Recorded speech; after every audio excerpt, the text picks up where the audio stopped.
Selamat jumpa, salam sehat pemirsa Tempo. Indonesia sudah mulai memasuki proses ke era endemi. Kementerian Kesehatan sudah mengungkapkan hal tersebut. Kalau kita lihat, hal serupa juga sudah dilaksanakan di berbagai negara seperti di Inggris, di Singapura, dan beberapa negara lainnya.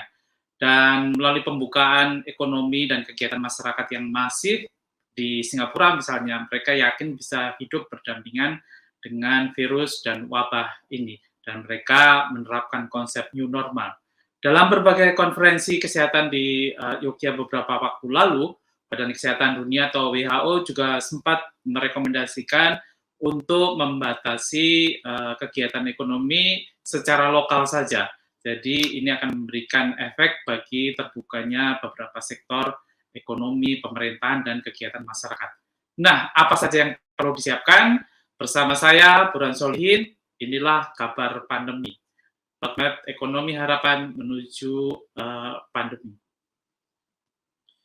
Program ini bisa Anda saksikan di kanal YouTube TV Tempo dan saluran digital TV Tempo lainnya. Dan telah bergabung dengan kita beberapa narasumber, yaitu Bapak Wahyu Utomo, Deputi Bidang Koordinasi Pengembangan Wilayah dan Tata Ruang, Kementerian Koordinator Perekonomian.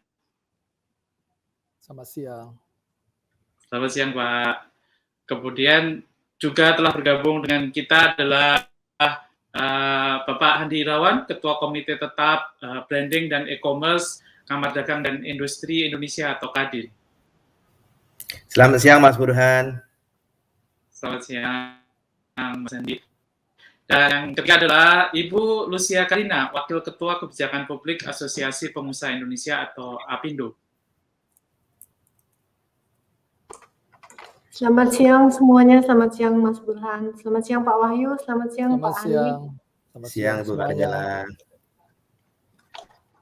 Terima kasih telah bergabung dengan kami dalam kabar pandemi. Baik, langsung saja kita berdiskusi hari ini dan saya akan langsung bertanya kepada Bapak Wahyu Utomo, Deputi Bidang Koordinasi Pengembangan Wilayah dan Tata Ruang, Kementerian Koordinator Perekonomian. Pak Wahyu, pemerintah tentu telah menyiapkan peta jalan atau roadmap transisi dari pandemi COVID-19 menjadi endemi. Dan kalau kita melihat kegiatan kehidupan di masyarakat, ekonomi terus bergulir. Kira-kira seperti apa nanti ke depannya roadmap seperti yang akan dilaksanakan oleh pemerintah, terutama dalam hal pembukaan kegiatan ekonomi? Oke, baik, terima kasih Mas Burhan. Jadi saya ingin sampaikan ya pertama kali bahwa pemerintah sejak awalnya terjadinya pandemi ini selalu menggunakan konsep gas dan rem ya. Jadi manakala kasusnya tinggi ya kita rem, kemudian manakala kasusnya sudah mulai bisa kita kendalikan, kita bisa gas. Karena bagaimanapun juga ekonomi tetap harus bertumbuh dan kalau kita terlalu tekan gas remnya ya bisa berbahaya juga, tapi kalau terlalu menekan rem gasnya tentunya tanpa mengabaikan kesehatan tentunya ini akan berdampak kepada masyarakat. Nah terkait dengan hal itu Mas Burhan saya sampaikan bahwa kita menuju endemi itu memang suatu keinginan kita ya. Tapi untuk menjadi masuk ke dalam endemi itu ini ada beberapa persyaratan yang harus kita perhatikan terlebih dahulu. Di mana kita juga selalu melihat perkembangan di dunia seperti apa. Kita juga mengikuti semacam masukan dari WHO sehingga kita yang inginkan di dalam prasyarat yang kita lakukan ada dua hal yang paling penting. Yang pertama adalah bahwa cakupan kelompok pertama adalah bagaimana kita meningkatkan imunitas kelompok ini yang harus tinggi, yaitu di mana di situ kita harus meningkatkan vaksinasi yang lengkap pada masyarakat umum, demikian juga vaksinasi kepada lansia, vaksinasi kepada anak-anak usia sekolah supaya kegiatan PTM bisa dilanjutkan dan juga adalah bagaimana kita mempunyai kekebalan masyarakat yang tinggi berdasarkan survei serologi.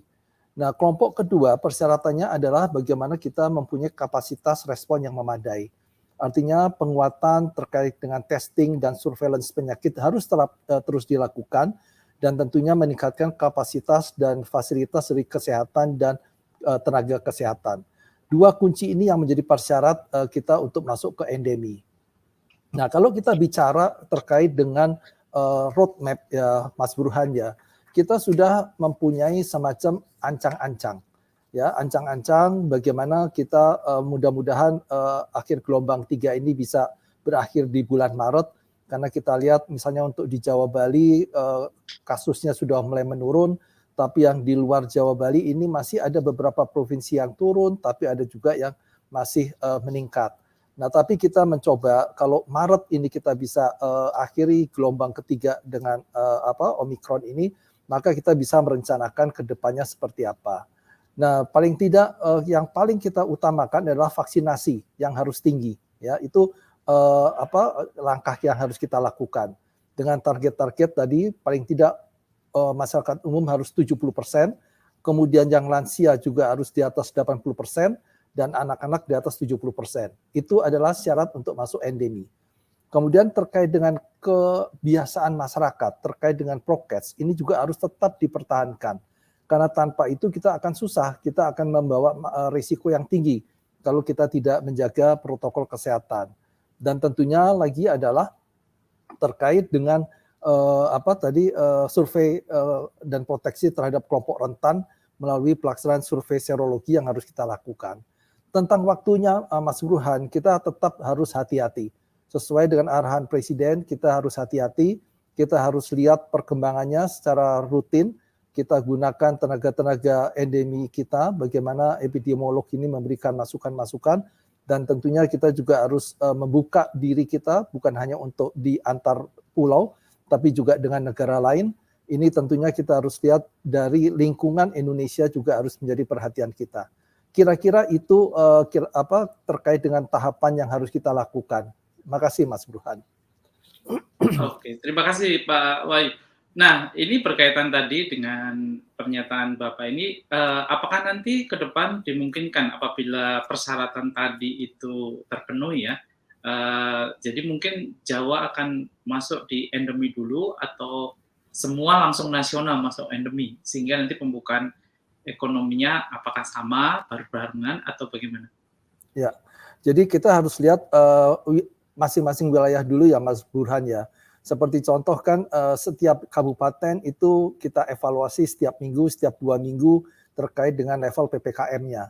Jadi pasti kita harus lihat masing-masing daerah. Mungkin saja tadi yang disampaikan oleh Mas Burhan, Jawa Bali yang lebih siap dibuka dulu terkait dengan endemi, itu bisa saja. Tapi kita berharap kalau misalnya seperti kita berharap agar semuanya bisa kita terapkan sebagai endemi ya. Karena ekonomi satu daerah dengan yang lain itu saling berhubungan. Dan jadi kalau saya lihat memang kita berharap agar semua daerah ini kita bisa buka dengan posisi endeminya. Tapi kalau tidak bisa ya kita harus perhatikan secara bertahap. Karena tadi yang disampaikan oleh Bapak Presiden, kita harus hati-hati. Jangan sampai nanti kita terlalu loose atau terlalu longgar, tapi nanti pada akhirnya akan masuk lagi virus itu yang tentunya akan menghambat ekonomi itu sendiri. Saya kira kita harus lihat bertahap, Mas Burhan. Intinya demikian. Terima kasih jawabannya Pak Wahyu. Selanjutnya saya akan menuju ke Bapak Handi Irawan, Ketua Komite Tetap Branding dan E-commerce Kamar Dagang dan Industri Indonesia atau KDI. Pak Handi, kita ingin tahu selama gelombang ketiga COVID-19 ini bagaimana dampaknya terhadap perekonomian khususnya di dalam negeri maupun yang ekspor. Ya, sebenarnya Indonesia termasuk negara yang beruntung ya. Kita tahu selama tahun 2020 dan 2021 perekonomian Indonesia relatif memiliki pertumbuhan yang baik ya. Bahkan kalau kita lihat dalam perspektif ekspor impor misalnya, di tahun 2021 total ekspor kita adalah 231 miliar dolar. Sedangkan impor kita itu sekitar 196 miliar dolar. Jadi kita surplus di tahun 2021 dari Januari sampai Desember itu sekitar 35 miliar dolar. Ini surplus yang boleh dikatakan jauh lebih tinggi dibandingkan sebelum era pandemi ya. Selama 5 tahun terakhir surplus yang baik lah. Jadi good news-nya. Maka tidak mengherankan juga nilai tukar uang kita juga relatif cukup stabil. Ada banyak hal yang terutama dalam perspektif GDP kita juga cukup bagus ya. Tahun 2021 kita masih berharap pertumbuhan sangat baik ya, mungkin sekitar 4%. Makanya kita bisa men-forecast-kan tahun 2022 ini pertumbuhan kira-kira sekitar 4,7 sampai 5,5%. Tapi memang ya, kalau kita menengok ke belakang ya, kita memang senang dengan total angka ekspor impor misalnya. Kita senang dengan pertumbuhan dunia e-commerce misalnya. Internet ekonomi kita juga bertumbuh tahun 2021 mungkin lebih daripada sekitar 75 miliar dollars. Dominasinya adalah di e-commerce misalnya, itu kira-kira sekitar 50 sampai 55 miliar dollars total e-commerce Indonesia. Internet ekonomi yang lain termasuk media online seperti Tempo TV ini juga, terus kemudian juga food delivery, kemudian juga travel ya, masing-masing sekitar 6-7 miliar dollars. Jadi pertumbuhannya sangat bagus di sektor-sektor digital ya. Tentu saja di sektor kesehatan ya. Jadi kalau melihat perspektif ke belakang, banyak angka-angka yang membuat kita merasa bersyukur lah tinggal di Indonesia dan banyak. Tetapi sebenarnya kalau kita masuk ke dalam, ada beberapa hal yang mungkin harus kita pikirkan ulang ya. Makanya kalau dalam perspektif Kadin, kan, salah satu tonggak peningkatan ekonomi di Indonesia yang kita harapkan terutama adalah UMKM ya.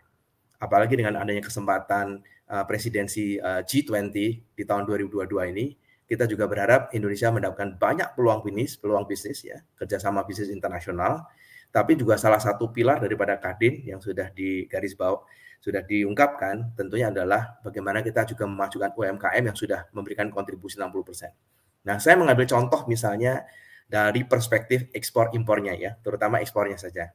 Makanya kalau seandainya pandemi ini menjadi endemi ya, dan kemudian ini bisa berlangsung dengan baik, berlangsung dengan cepat, nah, tentunya pemerintah menghitung cost benefit-nya, tentu dari pengusaha lebih banyak melihat benefit-nya ya.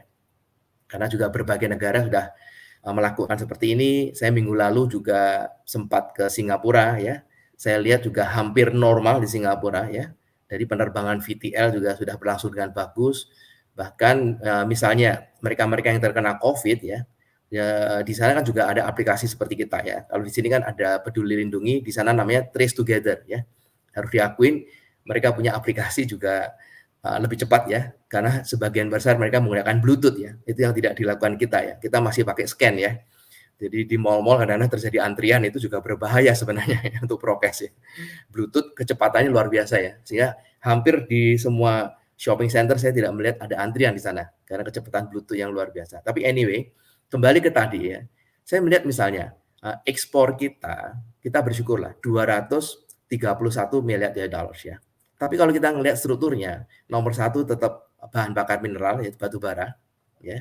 Kemudian lemak, pengolahan minyak ya, kan? Kelapa sawit sudah pasti itu nomor 2, terus 3 besi baja dan segala macam. Kemudian juga daerah-daerah mana sih penyumbang daripada ekspor? Nomor 1 adalah Jawa Barat 15%, Banten 5% misalnya, kemudian Kalimantan Timur 10%, kemudian Jawa Timur mungkin 9,5%. Kemudian Jawa Tengah 5%. Nah, kalau kita melihat struktur-struktur tadi dan ditambah dengan kenyataan apa yang terjadi di awal 2022 ini, terutama di Februari ini, kan, sama seperti kekhawatiran juga Presiden Jokowi adalah ada 3 hal.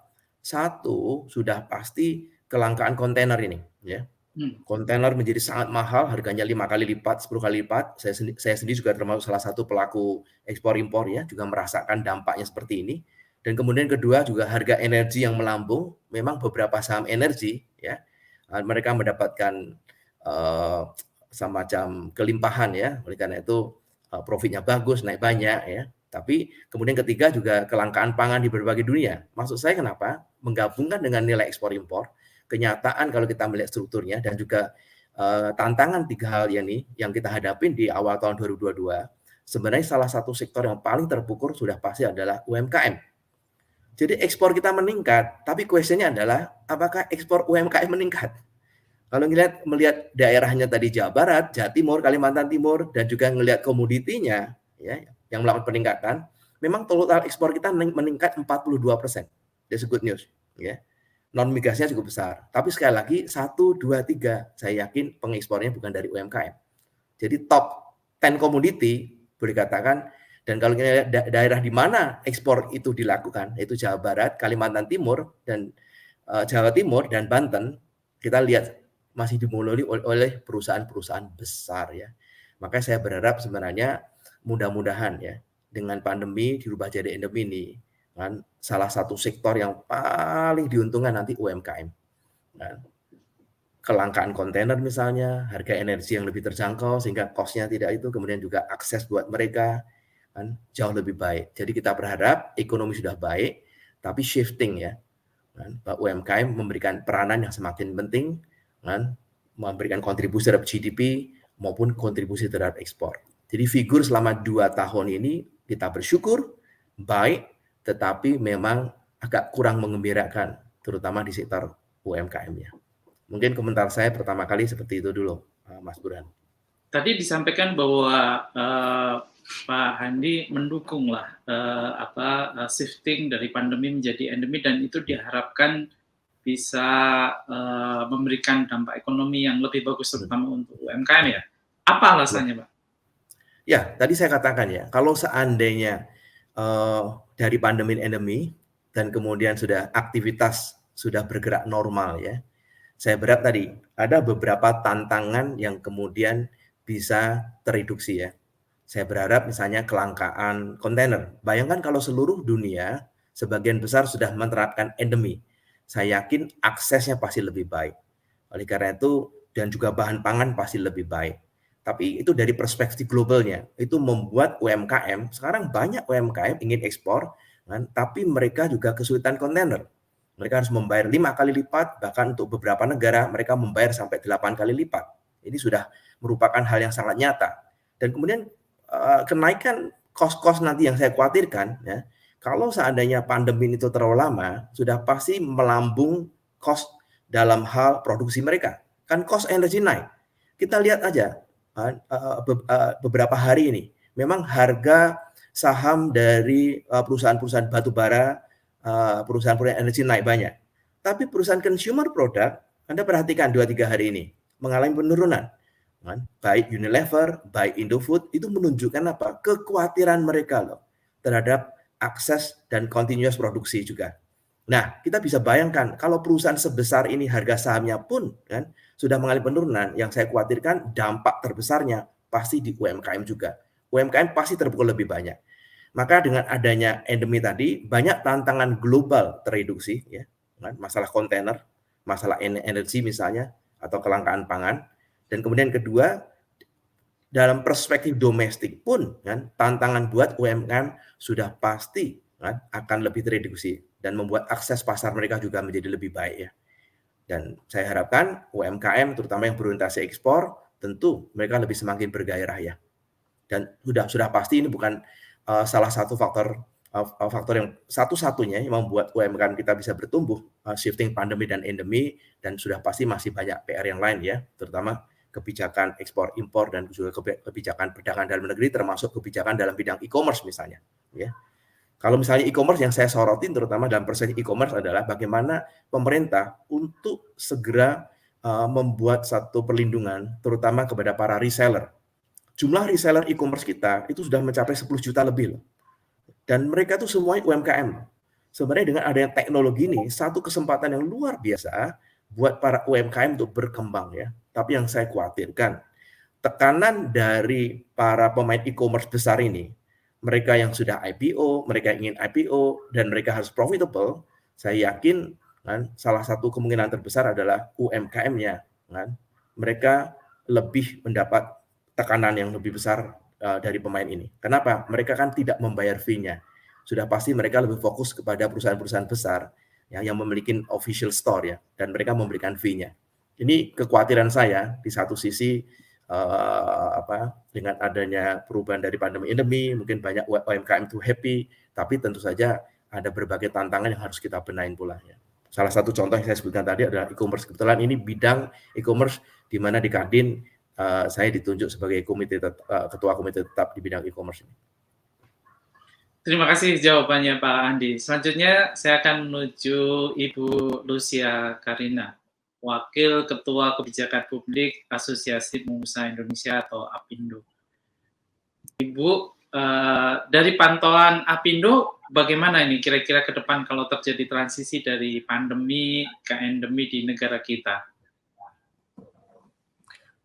Kalau sejauh ini sih, saya pikir pemerintah pasti akan punya instrumen-instrumen untuk memastikan transisi dari pandemi ke endemi ini bisa berjalan dengan lancar. Tapi yang jelas, ketidakpastian yang terjadi akibat pandemi tentunya berdampak pada stabilitas perekonomian di Indonesia seperti yang tadi sudah dijelaskan oleh Pak Handi. Dan ketidakpastian ini juga membuat dunia usaha itu kesulitan untuk melakukan proyeksi terhadap kebutuhan raw material mereka, kemudian produksi, dan lain-lain. Sementara biaya produksi termasuk harga komoditas dan logistik itu semakin melambung tinggi. Hal-hal yang ini yang menjadi hal yang krusial ya, karena dia akan menggerus modal kerja. Sementara dunia usaha itu membutuhkan kepastian karena mereka harus konsisten dalam memproduksi, kemudian memenuhi demand dari konsumen, plus juga harus bersaing terhadap masuknya barang-barang impor ke dalam negara kita. Jadi saya sih sangat berharap bahwa transisi yang dilakukan oleh pemerintah dari pandemi ke endemi itu betul-betul melihat secara komprehensif suasana yang sekarang terjadi, kemudian juga menimbang segala sesuatunya secara holistik, dari tidak hanya melihat dari sudut kesehatan, pelayanan kesehatan, tetapi juga melihat kesiapan dari masyarakat kita. Kayak tadi disampaikan Pak Hendy, penurunan yang terjadi di consumer goods itu sangat dirasakan oleh rekan-rekan di industri manufacturing maupun di konsumen, para pelaku retail. Nah, mungkin harus ada semacam roadmap juga yang dilakukan dalam transisi ini, atau mengajak berbicara kepada pelaku-pelaku industri bagaimana sebaiknya kita dalam mempersiapkan ini. Saat ini saja dari data parameter yang masuk ke kami, ke Apindo, kami juga sudah melihat bahwa penyebaran varian Omicron ini sebetulnya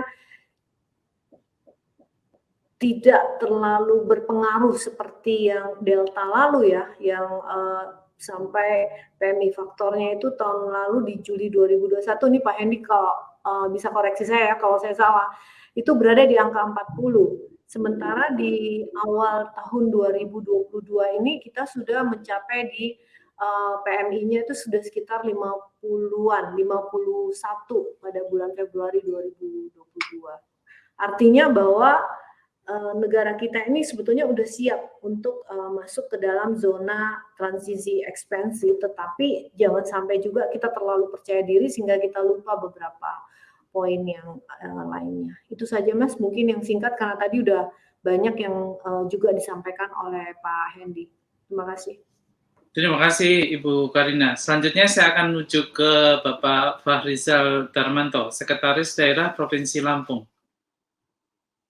Pak Fahrizal, kalau pemerintah ini benar-benar menerapkan endemi, kira-kira dari sisi pemerintah daerah kesiapannya seperti apa, khususnya di Lampung sendiri? Kalau endemi.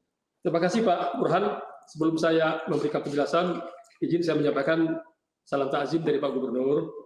Sedianya beliau akan hadir secara langsung, tapi oleh karena ada kegiatan yang sangat urgen, jadi beliau tidak bisa secara langsung dan meminta kepada kami untuk menyampaikan pokok-pokok pikiran dari Pak Gubernur. Pak Burhan tadi menanyakan kira-kira bagaimana kesiapan Lampung kalau kita shifting dari pandemi ke endemi.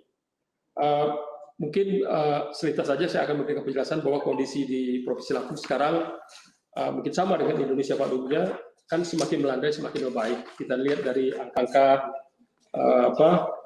yang terkonfirmasi positif, angka jumlah yang meninggal dan lain itu kan sudah mengalami penurunan, dan kasus ya, penurunan porsi kasus aktif, penurunan angka kematian, BOR kita juga memadai, terkendali, dan cakupan vaksinasi dosis pertama itu sudah 88% lebih, dan cakupan vaksin dosis pertama usia lanjut itu sudah di atas 70%.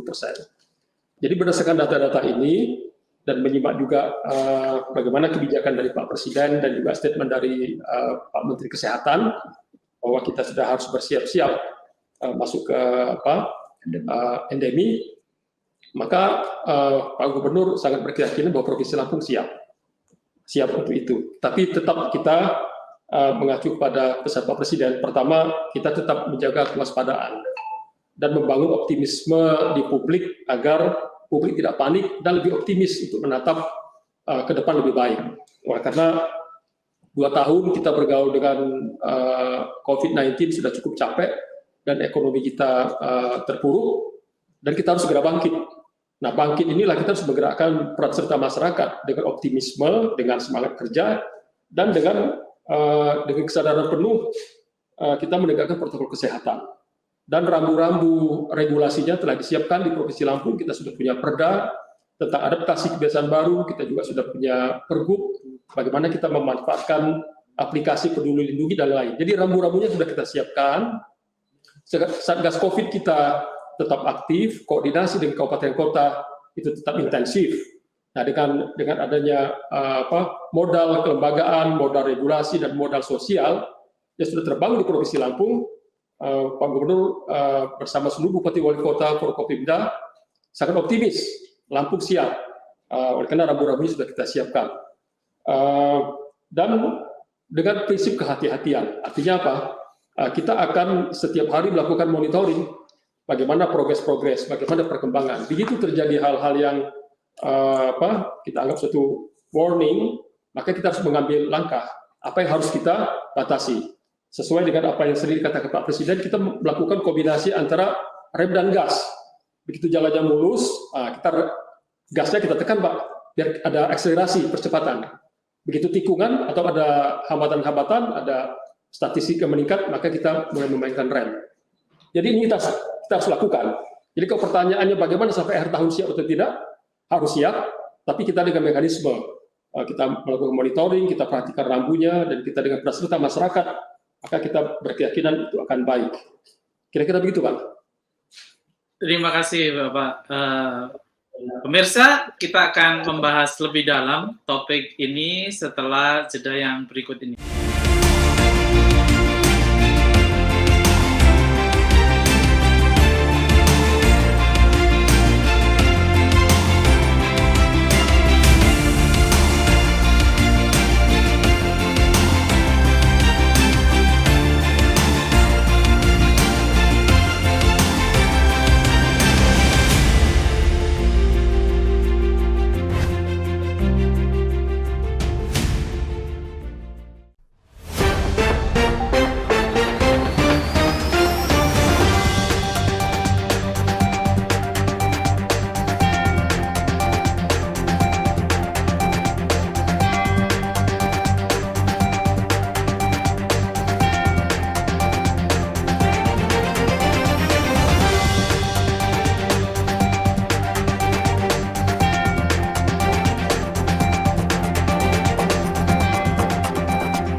Masih bersama saya, Burhan Solihin, dalam kabar pandemi, roadmap ekonomi, harapan pandemi menuju endemi.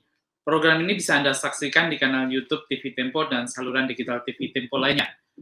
Baik, langsung saja kita lanjutkan diskusi kita. Saya akan kembali bertanya kepada Bapak Wahyu Utomo, Deputi Bidang Koordinasi Pengembangan Wilayah dan Tata Ruang, Kementerian Koordinator Perekonomian. Pak Wahyu, tadi dari diskusi ternyata beberapa kalangan sudah cukup siap untuk bergeser dari pandemi menjadi endemi. Dan kalau kita lihat sekarang di tengah penurunan angka kasus positif, Indonesia juga sudah mulai bangkit. Nah, kira-kira ada tanda-tanda atau sinyal apa yang nanti akan dipakai bahwa pemerintah akan mengambil jalan untuk menerapkan endemi? Oke, sinyalnya begini, Mas Burhan ya. tahun kemarin kita mengalokasikan dana untuk pemulihan ekonomi nasional atau PEN itu sampai 744 triliun ya. Dan di situ ada yang alokasi tertentu untuk klaster kesehatan. Kemudian yang kedua adalah klaster pelindungan sosial. Yang berikutnya adalah klaster tentang program prioritas. Dan terakhir adalah klaster dukungan UMKM dan korporasi. Itu 744 triliun.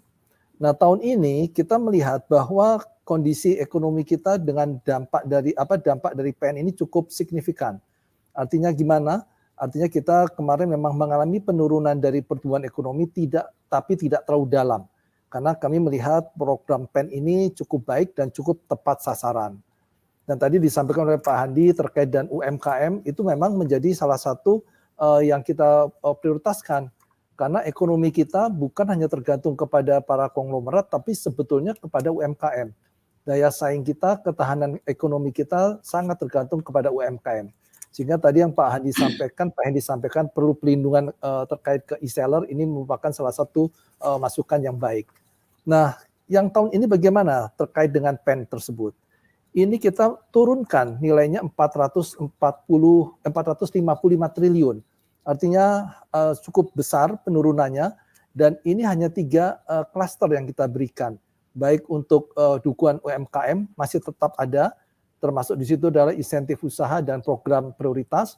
Yang kedua adalah untuk perlindungan sosial, karena masih kita rasakan banyak masyarakat yang terdampak dengan adanya COVID ini. Dan satu lagi adalah kesehatan.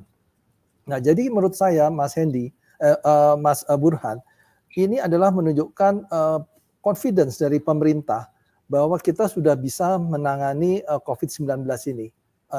Karena sebelumnya kita punya program PEN yang cukup besar, sekarang kita kurangi, dan mungkin kalau tahun depan pun masih ada, pasti angkanya harusnya lebih turun. Nah, jadi itu adalah salah satu indikator yang menurut kami ini menunjukkan bahwa pemerintah cukup confidence untuk mensikapi atau merespons dari COVID-19 ini. Sehingga tentunya kami tadi disampaikan juga oleh Ibu Lucia, itu terkait dengan ketidakpastian, ini juga menjadi hal yang penting, karena terus terang pemerintah juga mempunyai beberapa alat bagaimana kita harus mensikapi program-program yang terkait dengan masuknya kita ke endemi. Kita harus menyiapkan masyarakat, kita juga harus mempunyai mungkin roadmap dari masing-masing sektor, dan kita juga ingin mendorong penggunaan barang dalam negeri dengan adanya kebijakan TKDN, dan belum lagi dengan kita masuk menjadi presidensi G20, tentunya ini menjadi kelebihan atau keuntungan bagi kita agar supaya investasi masuk ke Indonesia. Dan ini mulai terlihat Mas Burhan, beberapa investasi besar juga sudah mulai masuk ya di beberapa kawasan industri, kawasan-kawasan ekonomi khusus. Ini menunjukkan bahwa apa yang dilakukan oleh pemerintah nampaknya sudah bisa diapresiasi oleh kita sendiri dan juga dunia internasional dengan semakin meningkatnya investasi yang masuk ke Indonesia. Saya kira itu Mas Burhan. Terima kasih. Terima kasih Pak Wahyu. Selanjutnya saya akan menuju Bapak Andi Irawan, Ketua Komite Tetap Branding dan E-commerce Kamar Dagang dan Industri Indonesia, Kadin. Kalau tadi yang disampaikan oleh Bapak Wahyu, kira-kira Kadin sendiri menginginkan apa stimulus yang diberikan pemerintah terhadap ekonomi Indonesia ini untuk menjaga momentum pertumbuhan ekonominya menjadi lebih baik, Pak? Iya, sekali lagi saya mencoba fokus terutama membela UMKM ya. Karena ini saya punya keyakinan, terutama dengan berkembangnya teknologi digital, sebenarnya merupakan salah satu momentum yang sangat baik sekali untuk kebangkitan UMKM. Saya rasa sudah puluhan tahun kita mencoba menyatakan bagaimana UMKM itu harus semakin maju, kontribusi terhadap GDP, kemudian juga kesejahteraan mereka semakin baik, tapi harus diakuin kan seringkali pencapaiannya juga mengecewakan ya. Karena memang tidak adanya berbagai kebijakan dan program yang sangat pasti di dalam hal pelindungan UMKM. Nah, mungkin dari perspektif Kadin ada beberapa hal yang tentunya banyak program yang sudah kita lontarkan, tapi memang ada satu sifat yang ada beberapa karakter kebijakan yang mungkin bersifat memberikan proteksi, perlindungan, tapi juga di satu sisi bagaimana melakukan edukasi kepada mereka ya. Nah, mungkin saya sebutkan aja beberapa hal yang sangat menarik lah. Saya fokuskan kepada bidang e-commerce misalnya ya, karena e-commerce itu sebenarnya jumlah pemain UMKM tadi saya sudah sebutkan lebih dari 10 juta ya. Bahkan tidak menutup kemungkinan bisa antara 15 sampai 20 juta orang terlibat di dalam e-commerce ya. Dan ini menjadi satu momentum yang sangat bagus dengan adanya teknologi ini memberikan akses yang luar biasa kepada UMKM. Pertama misalnya gini, kebijakan pemerintah untuk melindungi mereka. Dari perspektif misalnya bagaimana melindungi supaya jangan sampai nanti e-commerce ini lebih banyak didominasi lagi oleh pemain-pemain besar. Maka diharapkan ada satu kebijakan, terutama kalau kita pernah berbincang-bincang dengan salah satu dirjen di perdagangan kan melalui Undang-Undang Nomor 50, sangat mungkin sekali nanti bagaimana menjaga supaya jangan sampai perusahaan besar itu melakukan predatory pricing misalnya. Karena mereka kena fee ya dari Tokopedia, dari Bukalapak, dari JDID, Lazada, dari Shopee kan. Mungkin aja 7%, 10% dan UMKM kan tidak membayar fee. Makanya kalau Mas Burhan bisa bayangkan kalau jadi Tokopedia, jadi Bukalapak, kan, siapa yang lebih di welcome? Yang punya toko-toko besar, toko business store yang notabene adalah produsen atau UMKM, pasti mereka lebih fokus membantu toko-toko yang besar, yang notabene adalah produsen besar-besar. Maka misalnya ada kebijakan dari satu pemerintah untuk melindungi para reseller ini. Jangan sampai ada predatory pricing sehingga memungkinkan produsen itu memukul banyak reseller. Sebab kalau produsen turun tangan dan kemudian ada satu pricing yang sangat kompetitif dari mereka, saya yakin jutaan reseller langsung terpukul ya. Ini salah satu kesempatan yang hilang ya. Kemudian kedua, kan, tentunya mengenai masalah impor misalnya. Memang impor kita itu bertumbuh 38%, ekspor kita bertumbuh 42%. It's a good news ya. Makanya surplus kita mencapai 35 miliar US dollars. Tapi kalau kita memperhatikan apa sih komponen-komponen impornya ya. Nah, impor ternyata salah satu yang cukup besar pertumbuhannya adalah barang-barang konsumsi, yaitu mencapai 38% pertumbuhannya ya. Sedangkan barang-barang modal kan ternyata impornya itu pertumbuhnya hanya 20% ya. Ini sebenarnya bukan satu figur yang baik buat kita karena kita tahu justru impor barang-barang modal itu dibutuhkan supaya ada transfer teknologi, supaya ada produktivitas dan sebagainya. Sedangkan impor barang-barang konsumsi ini dugaan saya sebagian juga karena e-commerce dan nilainya nggak kecil. Karena internet ekonomi kita untuk e-commerce sudah mencapai 54 miliar US dollars, 700 triliun itu. Kita bisa lihat saja sederhana di Tokopedia, di Bukalapak, di Shopee ya.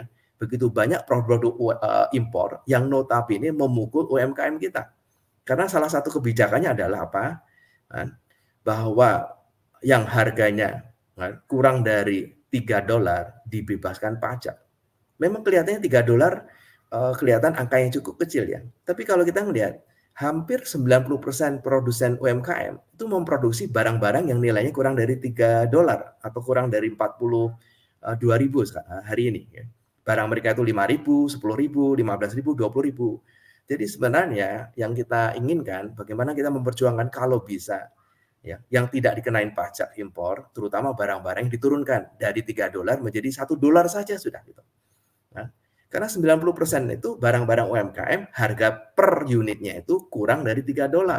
Jadi tidak mengherankan kan masih banyak gelombang kan impor yang barang-barang konsumsi yang bisa memukul UMKM di Indonesia. Nah, jadi impor kita kan suatu hari kalau batu bara kita semakin habis, kemudian juga sawit, kemudian ada isu environment misalnya ya, kita tahu di Eropa segala macam suka dimainkan kan isu mengenai kesehatan, environment karena pembabatan hutan, masalah iklim segala macam kan. Ekspor kita 1 dan 2 itu bahan bakar mineral, which is batu bara dan kemudian juga sawit ini menjadi isu yang sangat besar terutama di masalah environment. Belum tentu sustainable kan. Sedangkan yang lebih sustainable lagi kalau kita bisa meningkatkan para pemain UMKM yang jumlahnya jutaan itu dengan kondisi apapun. Nah, oleh karena itu salah satunya adalah bagaimana impor barang-barang konsumsi terutama yang e-commerce ini kalau bisa juga dibendung. Kan? Turunkan aja $1 misalnya yang tidak dikenai pajak. Jadi di atas $1 harus membayar pajak. Kan? Termasuk tentunya beberapa impor-impor yang produk-produk yang tidak berkenan, terutama tidak dapat izin BPOM-nya, itu masih banyak luar biasa. Kemarin kan kita lihat kan ada warning dari Amerika bahwa Tokopedia, Bukalapak segala macam kan sudah masuk radar. Bahkan mereka juga menjual produk-produk yang tidak original misalnya ya. Nah, hal-hal seperti itu mudah-mudahan akan membantu. Tapi saya juga meyakinin memang ada satu faktor juga para UMKM ini perlu diedukasi supaya mereka lebih quality oriented, mereka supaya menghasilkan produk-produk yang berkualitas, dan mereka juga diajarin bagaimana mereka selalu berinovasi juga dalam berbagai hal ya, supaya produk mereka semakin baik dan juga mereka semakin kompetitif ya, baik di pasar dalam negeri maupun di pasar untuk ekspor. Begitu Mas Burhan. Terima kasih Pak Andi. Karena Pak Andi ini ada acara setelah jam 2, nah saya ingin meminta Pak Andi memberikan satu closing statement dulu, nanti kita edit di belakang. Tapi singkat aja, silakan Pak Andi. Setelah itu silakan boleh meninggalkan tempat. Ya, kalau pelaku usaha melihat perubahan dari pandemi ke endemi, saya rasa merupakan salah satu langkah yang baik dan kita serahkan kepada pemerintah kan seberapa cepat, apakah secara incremental, apakah dilakukan akselerasi. Tapi kita menyambut gembira dan kita punya keyakinan bahwa proses transisi ini akan sangat bagus, terutama mendukung perekonomian UMKM. Jadi kita berharap kontribusi UMKM yang mungkin sekitar 60-61% di masa mendatang bisa ditingkatkan. Karena ini merupakan satu kombinasi yang luar biasa dengan shifting dari pandemi endemi dan juga kesempatan terutama dalam hal teknologi digital sehingga akses mereka menjadi lebih baik, dan kemudian juga tantangan daripada global juga semakin menurun sehingga berbagai efisiensi dan juga tantangan pasar global juga lebih teratasi. Saya berharap kan kita akan bisa menyambut satu kebangkitan UMKM di tahun 2022 dengan nyata dan kita bisa melihat angka-angkanya sehingga kinerja mereka semakin bagus, kesejahteraan UMKM di Indonesia pun akan semakin baik. Terima kasih Mas Burhan. Terima kasih Mas Andi atas waktunya. Selanjutnya saya akan menuju Ibu Lucia Karina, Wakil Ketua Kebijakan Publik Asosiasi Pengusaha Indonesia atau APindo. Nah, kalau dari sisi APindo, Bu Karina, apa nih harapannya terhadap pemerintah saat transisi ini? Pertama-tama sih saya sebetulnya mumpung ada Pak Wahyu di sini on behalf dari pengusaha-pengusaha khususnya yang bergabung di APindo, kami menyampaikan terima kasih atas kesigapan pemerintah khususnya dalam pemberian stimulus yang menurut kami cukup efektif ya untuk membantu dunia usaha bertahan selama COVID-19 ini. Dan kami juga berharap bahwa pemerintah ini terus dapat mengupayakan pemberian insentif bagi dunia usaha, karena kami juga masih tetap membutuhkan bantuan khususnya dalam mengaktifkan kembali kegiatan-kegiatan usaha, dan itu membutuhkan modal usaha yang juga lumayan besar. Harapannya sih percepatan pemberian booster bagi semua masyarakat termasuk pekerja industri itu bisa dilakukan secara gratis ya, karena untuk pandemi dan menuju endemi ini yang paling penting sebetulnya herd immunity masyarakat itu bisa terjaga, dan itu bisa kita lakukan melalui vaksinasi secara intensif kepada seluruh masyarakat, kemudian juga tetap menjaga protokol kesehatan itu dilakukan oleh masyarakat dan juga para pemangku kepentingan lainnya. Di samping itu, mohon kiranya pemerintah tetap menyeimbangkan pajak sebagai instrumen fiskal dan insentif daya saing. Khususnya tadi sudah disampaikan oleh Pak Hendy bagaimana kita juga harus struggle dengan produk-produk konsumen yang sudah masuk ke Indonesia, dan ini juga mengganggu bukan hanya dari teman-teman UMKM tetapi juga dari industri manufacturing. Sebagaimana diketahui, pembatalan rencana penurunan tarif pajak penghasilan atau PPh badan bagi perusahaan dalam negeri dan bentuk usaha tetap yang tadinya direncanakan 20% pada 2022, kemudian dibatalkan dan ditetapkan menjadi tetap 22%, sebetulnya itu juga masih berat bagi dunia usaha khususnya dalam masa pandemi ini. Jadi kami berharap pemerintah melalui PP ataupun PMK turunannya agar benar-benar memperhatikan subjek pajak maupun ketentuan besaran pajak. Kemudian yang lain juga kami sangat berharap pajak karbon yang nanti akan diterapkan di tahun ini di April untuk tambang batu bara agar dapat menjamin komitmen tidak akan mempengaruhi kenaikan harga energi ke industri penggunanya. Karena kalau misalkan pengenaan pajak karbon ini kemudian di bypass kepada konsumen, ya akhirnya yang menanggung biaya-biaya tersebut jadinya juga masyarakat melalui industri juga. Dan yang lain kami berharap roadmap implementasi pajak karbon menuju tahun 2060 Indonesia bebas emisi karbon itu dilakukan dengan approach harmoni perlindungan lingkungan hidup dan daya saing usaha. Jadi harus ada harmonisasi antara kedua elemen tersebut. Di samping itu juga memberikan keringanan beban biaya produksi selama masa pandemi endemi ini, seperti untuk tagihan listrik, ini juga kan beberapa kali dikeluarkan rencana-rencana kenaikan tagihan listrik dan itu juga direspon dengan sangat keras oleh teman-teman industri karena ketidaksanggupan mereka untuk menghadapi masa sulit ini dengan adanya tergerusnya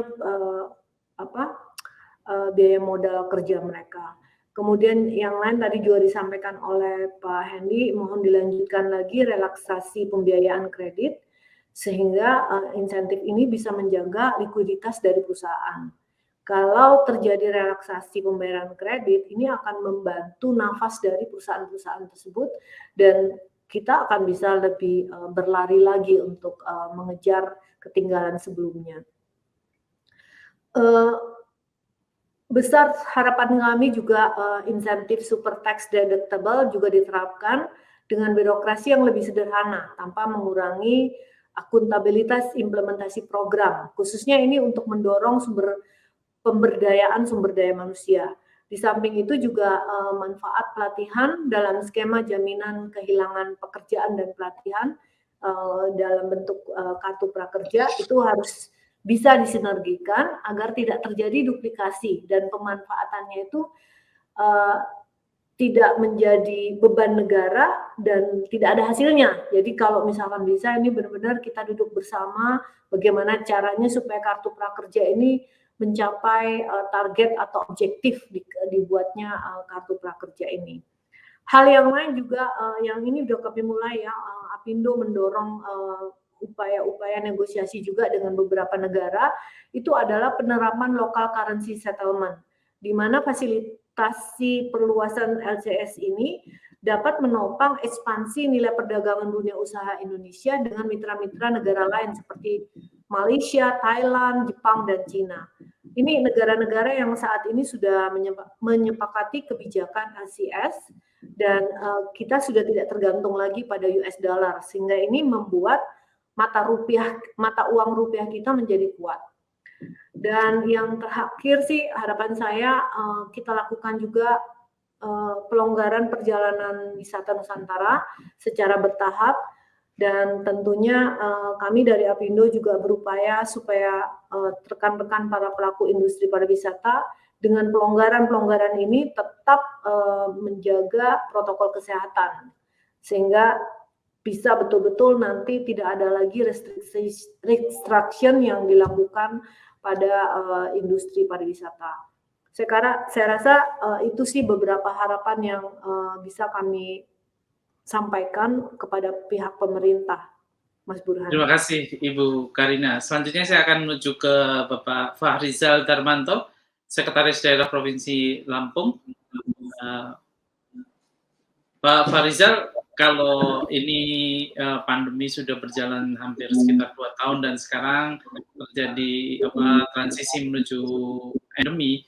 Nah, kira-kira sektor apa di daerah Lampung yang sekarang terpukul dan mungkin akan segera bisa bangkit kembali? Baik, terima kasih Pak Burhan. Mohon izin saya ada beberapa slide yang dapat saya tunjukkan.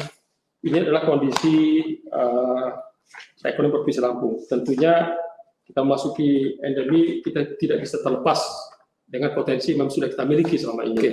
Jadi berdasarkan data yang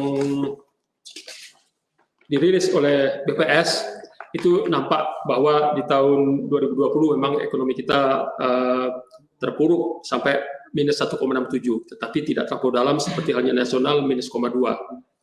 Tapi alhamdulillah untuk tahun 2021 ekonomi kita sudah bangkit, peningkatan sudah 2,79.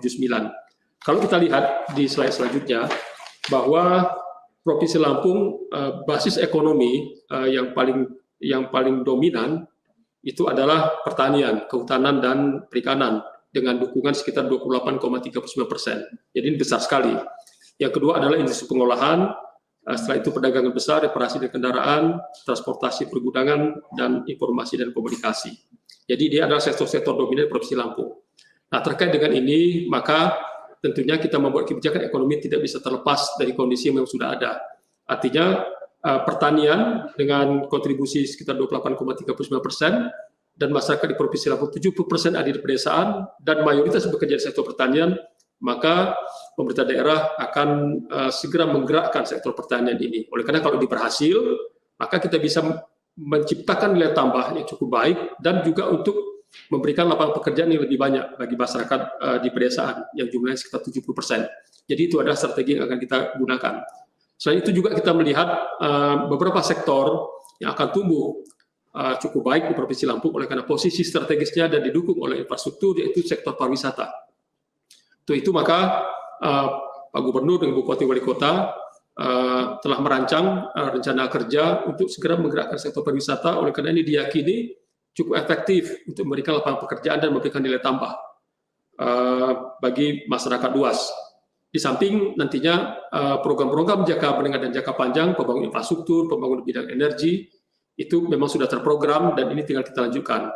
Untuk itu maka sangat diharapkan dukungan dari pemerintah pusat dalam bentuk stimulus-stimulus, dalam bentuk dukungan dari permodalan, insentif, dan lain-lain. Dan tentunya ini diperlukan suatu kebijakan yang konsisten supaya dunia usaha dan pelaku usaha dan masyarakat itu dapat melihat optimisme yang semakin baik, dan ini tentunya akan sangat berkontribusi pada keberhasilan kita bersama. Demikian, terima kasih. Terima kasih jawabannya Bapak Fahrizal. Menarik sekali perbincangan kita kali ini. Kita akan melanjutkan diskusi ini setelah jeda yang berikut ini.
Masih bersama saya, Burhan Solihin, dalam Kabar Pandemi, Roadmap Ekonomi, Harapan Pandemi Menuju Endemi.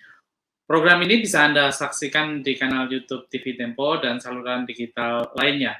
Tadi sudah sangat jelas disampaikan oleh beberapa narasumber kita tentang apa saja yang mesti dilakukan transisi dari pandemi menuju endemi. Nah, sebelum menutup diskusi kita kali ini, saya ingin meminta para narasumber untuk memberikan closing statement singkat saja. Dimulai dari Bapak Wahyu Utomo, Deputi Bidang Koordinasi Pengembangan Wilayah dan Tata Ruang, Kementerian Koordinator Perekonomian. Silakan Pak Wahyu. Oke, baik Mas Burhan. Sebelum saya membuat closing statement ya, saya rasa tadi yang Pak Andi sampaikan ini akan kita coba pertimbangkan ya, karena memang UMKM-nya adalah menjadi tulang punggung ekonomi kita ke depan. Dan tentunya pemerintah akan mencoba mendengarkan masukan-masukan dari pihak Kadin. Yang kedua terkait masukan dari Ibu Lucy terkait dengan butuhnya penerusan dari insentif-insentif pemerintah. Ini juga nanti akan kita tetap evaluasi, tapi yang penting adalah bahwa dengan adanya pandemi ini kita harus share burden. Ya, jadi tidak bisa ditanggung oleh pemerintah, tidak bisa ditanggung oleh swasta, atau badan usaha, tapi kita harus sama-sama menanggungnya. Dan tentunya terkait dengan insentif-insentif yang sudah diberikan, kita akan evaluasi, dan tadi masukan-masukannya cukup baik untuk kita lakukan penelaahan lebih lanjut. Nah, terkait dengan untuk mendorong ekonomi kita ke depan, Mas Burhan, saya infokan bahwa pemerintah masih tetap mendorong pembangunan proyek-proyek strategis nasional, ya, dan itu akan menjadi tulang punggung kita dalam rangka untuk menopang perekonomian kita. Nah, mungkin sebagai penutup saya inginkan agar supaya kita semua, baik itu pemerintah daerah, kemudian para pelaku ekonomi atau badan usaha, lembaga dan organisasi masyarakat, bahkan masyarakat pun harus sama-sama mencoba untuk memberikan kontribusinya masing-masing dalam rangka mempersiapkan kita menuju endemi. Tentunya kedisiplinan nasional terhadap penggunaan prokes dan juga program-program vaksinasi ini harus perlu didukung oleh masyarakat juga, supaya kita menciptakan yang namanya herd immunity sehingga ekonomi kita bisa kita dorong lagi. Saya kira itu Mas Burhan, terima kasih. Terima kasih Pak Wahyu. Selanjutnya saya meminta Ibu Lucia Karina, Wakil Ketua Kebijakan Publik Asosiasi Pengusaha Indonesia atau APindo untuk memberikan closing statement. Silakan.